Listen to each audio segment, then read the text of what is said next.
अगर आप बुरा न माने तो क्या थोड़ी देर अंदर आकर एक कप कॉफी पिएंगे? ऊपर वाली मंजिल पर रहने वाली उस महिला ने पसीने से भीगे जिम के कपड़ों में यह एक वाक्य क्या कहा।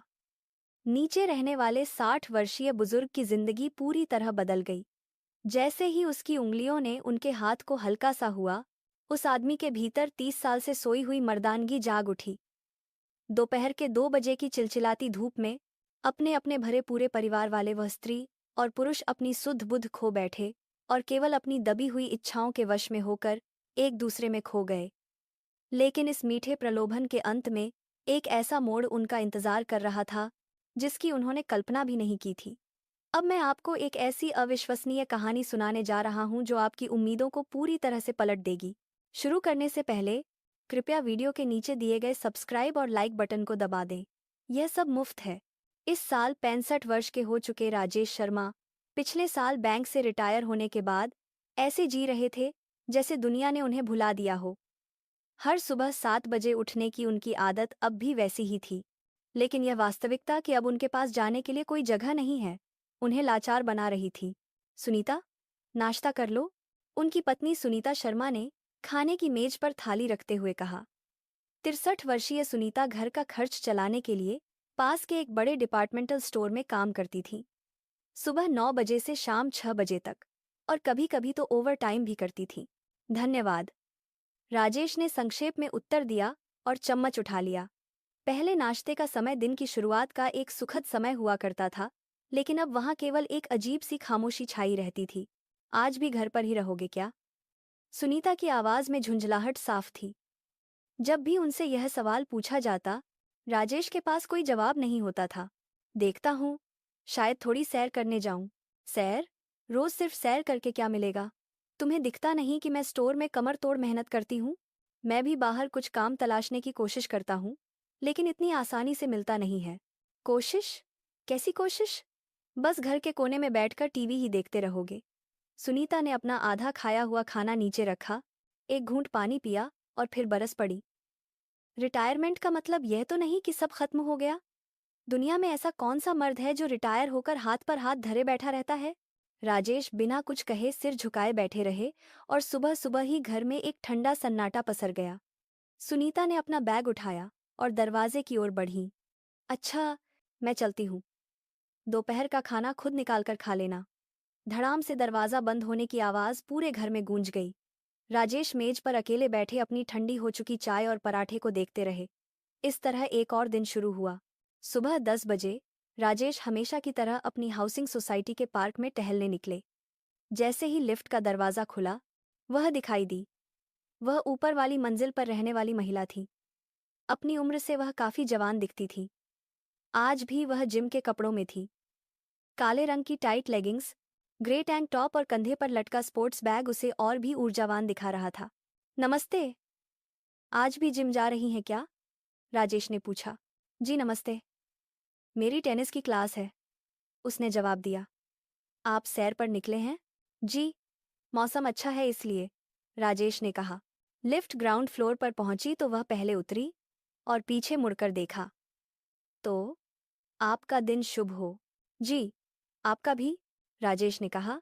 उसके जाते हुए कदमों को देखकर राजेश को एक अजीब सा एहसास हुआ।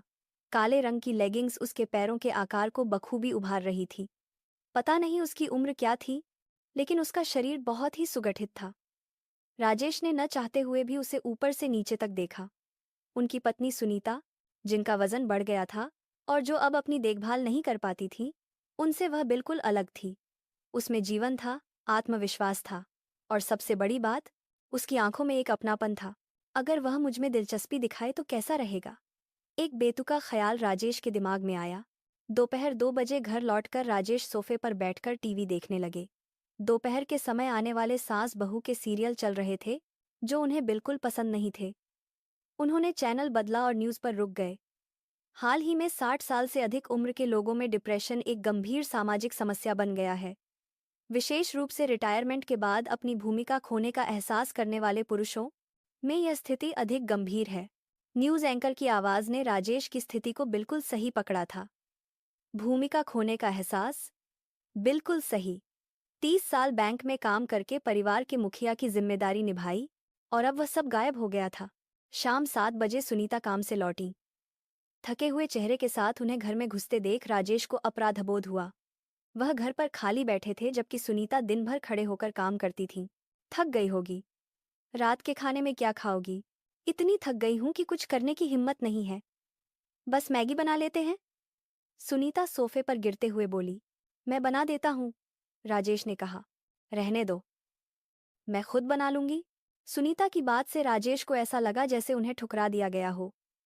पता नहीं कब से पति पत्नी के बीच यह दूरी आ गई थी कि हर शब्द एक कांटे की तरह चुभने लगा था। कुछ दिन बीत गए। राजेश की दिनचर्या अभी भी नीरस थी, लेकिन लिफ्ट में मिली उस ऊपर वाली महिला का ख्याल बार बार आता था। एक गुरुवार की दोपहर, जब राजेश बालकनी में सूख रहे कपड़े उतार रहे थे, तभी ऊपर से कुछ गिरा। वह लाल रंग की लेस वाली पैंटी थी। जाहिर है ऊपर वाले फ्लैट से गिरी थी। राजेश ने उसे उठाया। वह रेशमी और फूलों की कढ़ाई वाली थी। सुनीता जो सूती और ढीले अंतर्वस्त्र पहनती थी, उससे यह बिल्कुल अलग थी। यह बहुत ही नाजुक और स्त्रियोचित थी। इसे कैसे लौटाऊं? राजेश ने सोचा। गार्ड को दे सकते थे, लेकिन ऐसी निजी चीज दूसरों के हाथ में देना ठीक नहीं लगा। अंततः राजेश ने उसे एक थैली में डाला और ऊपर वाली मंजिल पर गए। घंटी बजाते ही दरवाजा खुला। अरे, नमस्ते अंकल।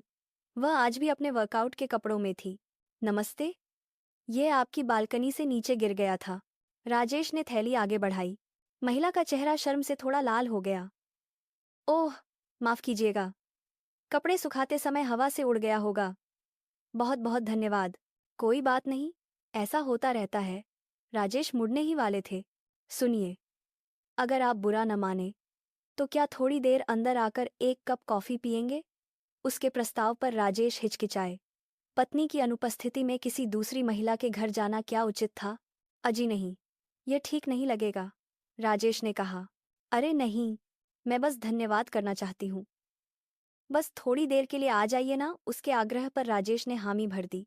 अंदर घुसते ही राजेश ने देखा कि घर का इंटीरियर बहुत ही आधुनिक और सलीके वाला था, उनके अपने घर से बिल्कुल अलग। बैठिए, मैं कॉफी लाती हूँ। राजेश सोफे पर बैठकर तस्वीरें देखने लगे। एक तस्वीर में वह एक आदमी के साथ थी। आपके पति शहर से बाहर हैं क्या? जी, 3 महीने से बिजनेस ट्रिप पर विदेश में हैं। कब लौटेंगे पता नहीं। रसोई से आती उसकी आवाज में एक सूनापन था। वह कॉफी लेकर आई और राजेश से थोड़ी दूरी बनाकर बैठ गई। मेरा नाम प्रिया है। मैं राजेश हूँ। राजेश जी, आप इस समय घर पर हैं? क्या आप रिटायर हो चुके हैं? हाँ, बैंक में 30 साल काम किया। पिछले साल रिटायर हुआ हूँ। अच्छा, तो घर पर काफी बोर होते होंगे? राजेश फीका मुस्कुराए। बोरियत से ज्यादा खालीपन लगता है। मैं समझ सकती हूँ। अचानक काम बंद होने पर तालमेल बिठाना मुश्किल होता है। मेरा भी हाल कुछ ऐसा ही है। पति के न होने से घर में अकेले बहुत वक्त बिताना पड़ता है। दोनों थोड़ी देर चुप रहे। हवा में एक दूसरे के अकेलेपन की गूंज थी। टेनिस कब से सीख रही हैं? राजेश ने पूछा। पिछले साल से। घर पर बैठे बैठे ऊब गई थी तो शुरू किया। राजेश जी, आप भी कोई शौक क्यों नहीं पाल लेते? इस उम्र में कुछ नया शुरू करना आसान नहीं लगता। उम्र से क्या होता है, मैंने भी तो देर से ही शुरू किया, प्रिया ने बात करते हुए कहा। राजेश की नज़र उसके होंठों पर गई। कितने मुलायम लग रहे थे। उन्हें याद नहीं आया कि आखिरी बार उन्होंने अपनी पत्नी के होंठों को गौर से कब देखा था। आप ठीक तो हैं? चेहरा लाल हो रहा है आपका, प्रिया ने पूछा। आह, कॉफी गर्म है शायद इसीलिए। वैसे आपकी अपनी पत्नी से कैसी बनती है? प्रिया के अचानक पूछे गए सवाल से राजेश सकपका गए। बस साधारण है। इतने साल साथ रहने के बाद बातें कम हो गई हैं। वही हाल हमारा है। मेरे पति से तो आजकल फोन पर भी बात नहीं होती, प्रिया ने थोड़ा आगे झुकते हुए कहा। उस पल उसकी शर्ट का गला थोड़ा नीचे हुआ। राजेश ने नजरें हटाने की कोशिश की पर मुश्किल था। कॉफी और लेंगे? नहीं, अब मुझे चलना चाहिए। पत्नी के आने का समय हो रहा है। राजेश उठे तो प्रिया भी उठी। दरवाजे तक छोड़ते हुए उसने कहा, आज के लिए बहुत शुक्रिया। अगर कभी बोर हो रहे हो तो बेझिझक आ जाइएगा। मैं भी अक्सर अकेली ही रहती हूँ। जाते जाते उसका हाथ राजेश की बांह से हल्का सा टकराया। वह स्पर्श राजेश के लिए बिजली के झटके जैसा था। घर लौटकर राजेश ने सोचा, प्रिया की गर्मजोशी, उसकी आवाज और वह स्पर्श, सब कुछ सुनीता से कितना अलग था। शाम को सुनीता लौटी तो राजेश ने ऊपर जाने वाली बात नहीं बताई। कुछ दिन बीते। राजेश अब लिफ्ट का इस्तेमाल ज्यादा करने लगे, इस उम्मीद में कि शायद प्रिया मिल जाए। एक मंगलवार की दोपहर, वह लिफ्ट का इंतजार कर रहे थे कि प्रिया बाहर से आती दिखी। पसीने से हल्की भीगी हुई, वह थकी हुई लेकिन आकर्षक लग रही थी। नमस्ते राजेश जी, आज वर्कआउट बहुत भारी हो गया, उसने लिफ्ट में चढ़ते हुए कहा। लिफ्ट की संकरी जगह में उसके पसीने और परफ्यूम की मिलीजुली महक ने राजेश को मदहोश कर दिया। राजेश जी, अगर आपके पास समय हो तो क्या ऊपर चलकर चाय पिएंगे? बस 30 मिनट? राजेश हिचकिचाए। माफ कीजिए, पत्नी आने वाली होगी। बस थोड़ी देर की तो बात है, प्लीज। उसकी आंखों में एक अजीब सी विनती थी। राजेश उसके घर गए।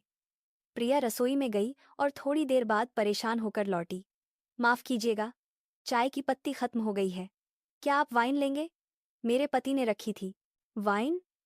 मैं पीता नहीं हूं। अरे थोड़ी सी ले लीजिए, कुछ नहीं होगा। वाइन पीते हुए माहौल थोड़ा सहज और साथ ही खतरनाक हो गया। राजेश जी, एक निजी सवाल पूछूं? क्या आप और आपकी पत्नी के बीच शारीरिक संबंध अभी भी हैं? इस सवाल ने राजेश को चौंका दिया। माफ कीजिए, शायद वाइन चढ़ गई है। पर सच कहूं तो मैं बहुत अकेली हूं। पति के होते हुए भी साल में एक आध बार ही हम करीब आते थे। मुझे यह सब किसी से कहने की हिम्मत नहीं होती थी, पर आपसे कह पा रही हूं। प्रिया ने राजेश के हाथ पर अपना हाथ रख दिया। मेरा भी यही हाल है, राजेश ने धीरे से कहा। हम दोनों कितने एक जैसे हैं ना, प्रिया ने कहा और राजेश की बाह को सहलाया। दोनों की नजरें मिली। वाइन का असर था या अकेलेपन का? माहौल गर्म हो रहा था। प्रिया करीब आई। उसकी सांसें राजेश के चेहरे पर महसूस हो रही थीं। राजेश जी, मैं बुरी औरत हूं ना, जो पराए मर्द के साथ ऐसी बातें कर रही हूं? उसने राजेश की जांघ पर हाथ रखा। राजेश का शरीर पत्थर सा हो गया। नहीं, ऐसा नहीं है। राजेश की आवाज कांप रही थी। 30 साल से दबी हुई भावनाएं बाहर आ रही थीं। पता नहीं मुझे क्या हो रहा है, प्रिया ने कहा और उनका चेहरा हाथों में थाम लिया। क्या हम गलत कर रहे हैं? राजेश ने पूछा, पर उनका शरीर जवाब दे चुका था। मुझे नहीं पता, बस मैं इस पल को जीना चाहती हूँ। और फिर उनके होंठ मिल गए। एक ऐसा चुंबन जिसमें सालों की प्यास थी। प्रिया ने राजेश का हाथ पकड़ा और वे बेडरूम की ओर बढ़ गए। उस दोपहर बंद कमरे में उन्होंने एक दूसरे के अकेलेपन को दूर किया। 1 घंटे बाद राजेश प्रिया के बगल में लेटे छत को घूर रहे थे। क्या कर दिया उन्होंने? पछतावा हो रहा है? पता नहीं, पर आज का यह समय बहुत सुकून देने वाला था। घड़ी देखी तो शाम के 6:30 बज रहे थे। सुनीता के आने का समय। मुझे जाना होगा, राजेश ने कपड़े पहनते हुए कहा। राजेश जी, ये हमारा राज रहेगा ना? राजेश ने सिर हिलाया। घर लौटकर शावर के नीचे खड़े होकर उन्हें सब कुछ सपने जैसा लगा। जब सुनीता आई और पूछा, आज क्या किया, तो राजेश ने झूठ बोल दिया, लेकिन इस बार झूठ में एक अलग भारीपन था। अगले दिन से राजेश की दुनिया बदल गई। जैसे ही सुनीता काम पर जाती, राजेश के कदम अपने आप ऊपर वाली मंजिल की ओर बढ़ जाते। आज भी कॉफी पिएंगे? ये उनका कोड बन गया था। कभी लिविंग रूम में, कभी बेडरूम में वे अपना समय बिताते। सुनीता के प्रति अपराधबोध से ज्यादा अब उन्हें इस नए रिश्ते का नशा था। उन्होंने साथ में पास्ता बनाया, बातें की। राजेश को लगा जैसे जवानी लौट आई हो। 1 महीना बीत गया। शुरुआती रोमांच अब आदत में बदलने लगा था। आज कुछ नया करें? प्रिया ने एक दिन पूछा। नहीं, सामान्य ही रहने दो, राजेश ने कहा। अब वह उत्साह कम हो रहा था। डर भी लगने लगा था कि कहीं पकड़े न जाएं। एक शाम सुनीता ने कहा, तुम आजकल बदले बदले लगते हो, चेहरे पर रौनक है। राजेश डर गए। उन्होंने टाल दिया, लेकिन रात को पत्नी के बगल में लेटे हुए उन्हें अजीब लगा। ये कब तक चलेगा? अगले दिन राजेश ऊपर नहीं गए। प्रिया ने मैसेज किया, नाराज हो? राजेश ने जवाब नहीं दिया। उन्हें सोचने का वक्त चाहिए था। 3 दिन बाद राजेश के फोन की घंटी बजी। हेलो, क्या मैं राजेश जी से बात कर रही हूँ? मैं बिग मार्ट से स्टोर मैनेजर बोल रही हूँ। जी, कहिए। आपकी पत्नी सुनीता जी गिर गई हैं। उनकी कमर में गंभीर चोट आई है। हमने उन्हें सिटी अस्पताल के इमरजेंसी वार्ड में भर्ती कराया है। राजेश के पैरों तले जमीन खिसक गई। वह बदहवास अस्पताल भागे। वहां सुनीता बिस्तर पर लेटी थी, दर्द से कराह रही थी। सुनीता, यह कैसे हुआ? डॉक्टर ने बताया, वजन उठाते वक्त डिस्क खिसक गई है। ऑपरेशन की जरूरत नहीं है, लेकिन 2 हफ्ते अस्पताल में रहना होगा और फिर पूरा आराम। राजेश बिस्तर के पास कुर्सी पर बैठ गए। अस्पताल के कपड़ों में सुनीता कितनी कमजोर लग रही थी। माफ करना, मुझे ध्यान रखना चाहिए था, सुनीता ने धीमी आवाज में कहा। अब काम का हर्जा होगा, पैसों की दिक्कत होगी। इस हालत में भी उसे घर और पैसों की चिंता थी। राजेश का दिल भर आया। वह अपनी हवस में अंधा होकर मजे कर रहा था, जबकि उसकी पत्नी घर चलाने के लिए अपनी हड्डियां गला रही थी। तुम चिंता मत करो, हम संभाल लेंगे, तुम बस ठीक हो जाओ। राजेश ने उसका खुरदरा हाथ अपने हाथ में लिया। उस रात राजेश अस्पताल में ही रुके। सुनीता को दर्द में करवटें बदलते देख उन्हें अपनी गलती का एहसास हुआ। देर रात प्रिया का मैसेज आया। तुम आए क्यों नहीं? राजेश ने जवाब लिखा, मेरी पत्नी अस्पताल में है, मैं नहीं आ सकता। अगले 2 हफ्ते राजेश ने पूरी तरह सुनीता की सेवा में बिता दिए। घर से सामान लाना, खाना खिलाना, दवाई देना। प्रिया के फोन आए, पर उन्होंने नहीं उठाए। अस्पताल में एक रात जब सुनीता सो रही थी, राजेश उसके चेहरे को गौर से देख रहे थे। झुर्रियां, सफेद बाल, लेकिन आज वह उन्हें दुनिया की सबसे खूबसूरत औरत लग रही थी। 30 साल साथ रहने के बाद वह उसे देखना ही भूल गए थे। सुनीता की आंख खुली। क्या देख रहे हो? यही कि मैंने तुम्हारा कितना कम ध्यान रखा। माफ करना सुनीता। सुनीता मुस्कुराई। पगले हो क्या? तुम मेरे साथ हो, यही काफी है। उस पल राजेश ने तय कर लिया। वह जिस सुकून को बाहर ढूंढ रहे थे, वह तो हमेशा से उनके पास था। सुनीता के डिस्चार्ज होने के बाद राजेश उसे घर ले आए। अब तुम्हें पूरा आराम करना है, उन्होंने उसे सोफे पर बिठाते हुए कहा। मुझे खिचड़ी खानी है, सुनीता ने कहा। राजेश ने अपने हाथों से खिचड़ी बनाई। सुनीता ने चखा और हैरानी से देखा। अब से मैं ही बनाऊंगा, राजेश ने कहा। अगली सुबह घंटी बजी।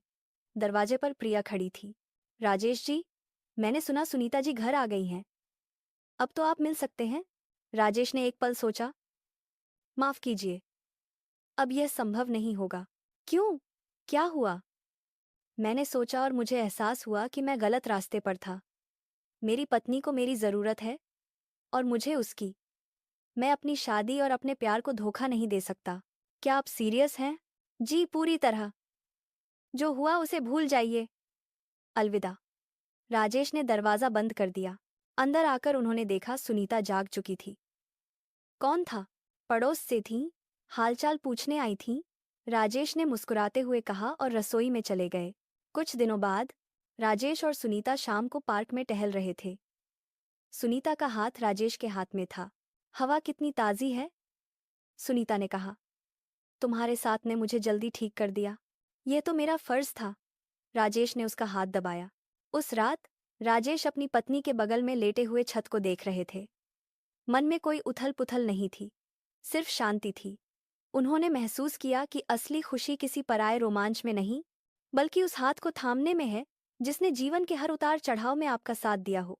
दोस्तों, हम अक्सर सबसे कीमती चीज को खोने के बाद ही उसकी कद्र समझते हैं, लेकिन राजेश ने समय रहते संभलकर अपनी दुनिया बचा ली। आज उनके सामने बैठी अपनी पत्नी को देखकर वह यही सोचते हैं, इसके होने से ही मैं हूं। राजेश ने करवट ली और मन ही मन कसम खाई, बाकी की जिंदगी बस तुम्हारे नाम। खिड़की से आती चांदनी उनके इस नए सफर पर मुस्कुरा रही थी। देखने के लिए धन्यवाद।